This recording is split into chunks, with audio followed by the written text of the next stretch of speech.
So this is the bra that I wore yesterday. I took it off last night before I showered, and I just kind of wanted to show you, like, it's super duper soft. It kind of reminds me of what the demis were like 20 years ago from Victoria's Secret.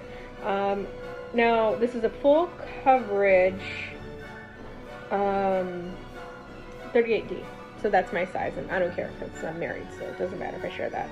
But this bra in particular is super duper duper duper soft. Like, it really felt like I was wearing nothing. I don't know what it is about this inside silky stuff, but it's really, really comfortable.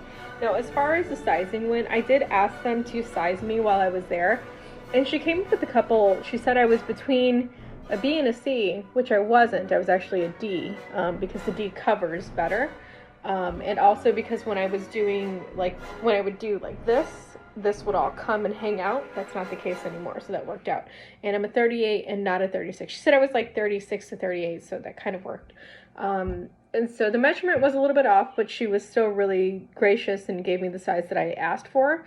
And like I said, everyone there at the store was really nice, and it was a really good experience for me.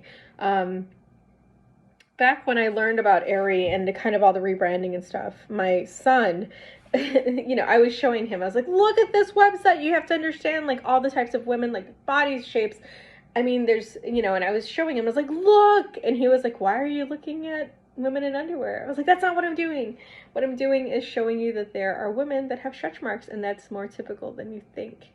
And it was just so cool to be able to show my son, like, to see that kind of representation on a website.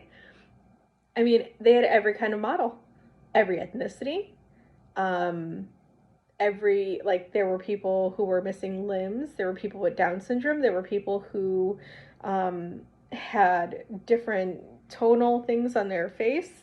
There were people with tons of freckles. Like, there were things that most people would consider not like the ideal, but it was such a good website, and it's so cool. So I'm so excited to spend my money there. And also, my boobs look great, and that's all that matters. And I'm not being stabbed with what I thought was chips.